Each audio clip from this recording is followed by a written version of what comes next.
নারীর ক্ষমতায়নের ওপর বিশেষ জোর দেওয়া হয়েছে এই বাজেটে। নারীর ক্ষমতায়ন ও আর্থিক ক্ষেত্রে তাদের অধিক অংশগ্রহণ নিশ্চিত করতে অন্নপূর্ণা যোজনা চালু হয়েছে। এই স্কিমে পশ্চিমবঙ্গে বসবাসকারী 25 থেকে 60 বছর বয়সী যোগ্য মহিলাদের জন্য মাসে 3000 করে আর্থিক সহায়তা দেয়া সুনিশ্চিত করা হচ্ছে। এই নির্দিষ্ট আর্থিক সহায়তা উপভোক্তার আধারযুক্ত ব্যাংক অ্যাকাউন্টে ক্রেডিট হবে। এই স্কিমের জন্য আমরা 36 কোটি টাকা বরাদ্দ রাখছি।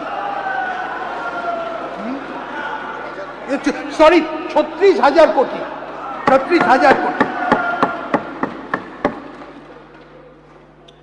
উচ্চশিক্ষায় ছাত্রীদের ড্রপ আউটের হার কমাতে সরকারি ও সরকারি পোষিত মানে গভর্নমেন্ট আর গভর্নমেন্ট এডেড কলেজের অবিবাহিত ছাত্রীদের এককালীন 50,000 টাকা সহায়তা দেওয়া হবে।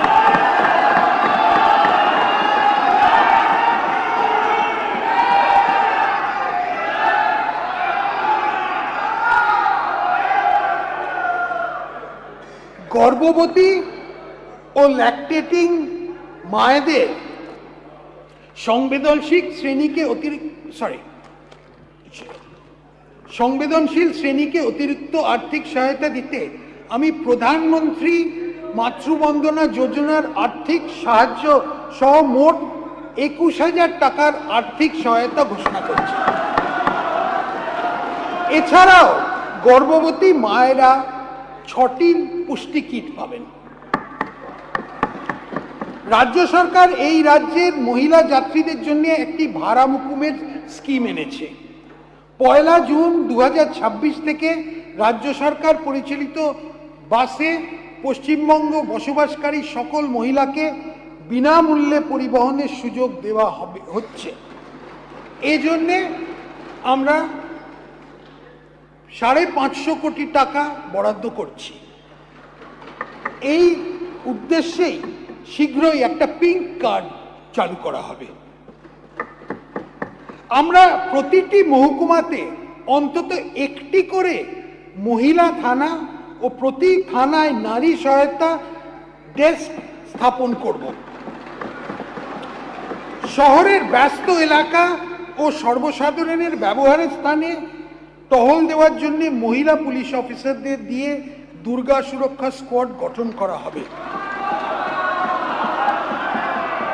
উপরন্তু রাজ্য রিজার্ভ পুলিশ ফোর্সে মাতঙ্গিনী হাজরা ও রানী শিরোমণির নামে 2টি সম্পূর্ণ মহিলা ব্যাটালিয়ন স্থাপন করা হবে। অঙ্গনওয়াড়ি কর্মীদের এবং অঙ্গনওয়াড়ি সহায়িকাদের 6 বছরের নিচে শিশু, গর্ভবতী ও স্তন্যদায়ী মাদের পুষ্টির মাত্রা বাড়াতে প্রচুর অবদান রেখেছেন। আশা কর্মীরা প্রাথমিক স্তরে স্বাস্থ্য পরিষেবাকে মানুষের দরজায় পৌঁছে দিতে সাহায্য করেছেন। এই সকল কর্মচারীদের গুরুত্বপূর্ণ পরিষেবাকে স্বীকৃতি দিতে আমি তাদের মাসিক সম্মানিক 5,000 টাকা বৃদ্ধি করব।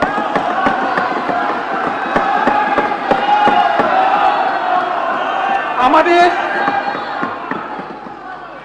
আদিবাসী সম্প্রদায়ের জন্য শিক্ষার সুযোগ বৃদ্ধি করতে আমাদের সরকার ঝাড়গ্রামে আনুমানিক 150 কোটি টাকা ব্যয় সমস্ত আধুনিক সুবিধাযুক্ত একটি আদিবাসী বিশ্ববিদ্যালয় ট্রাইবাল ইউনিভার্সিটি স্থাপন করার প্রস্তাব করছে।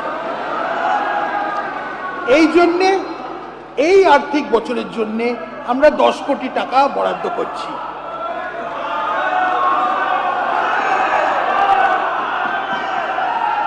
ভিবি জিরামজি রূপায়ণ করা হচ্ছে। আমি রাজ্য সরকারের অংশ হিসেবে এই খাতে 14,000 কোটি টাকা বাজেট বরাদ্দের প্রস্তাব রাখছি।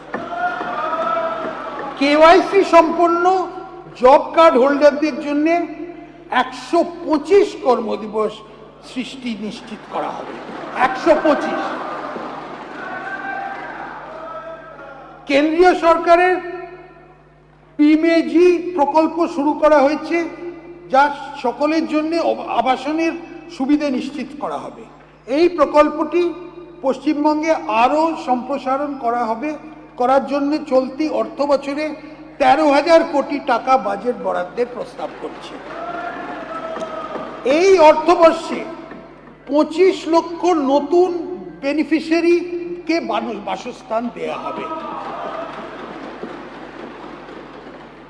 আমি একটি চা শ্রমিক ইউনিয়ন বোর্ড, টি ওয়ার্কার্স ডেভেলপমেন্ট বোর্ড প্রতিষ্ঠার প্রস্তাব করছি। এই বোর্ডটি চা বাগান শ্রমিকের বিভিন্ন কল্যাণমূলক প্রকল্প তত্ত্বাবধান করবে। রাজ্য সরকার ভারত সরকারের সাহায্যে পিএম চা শ্রমিক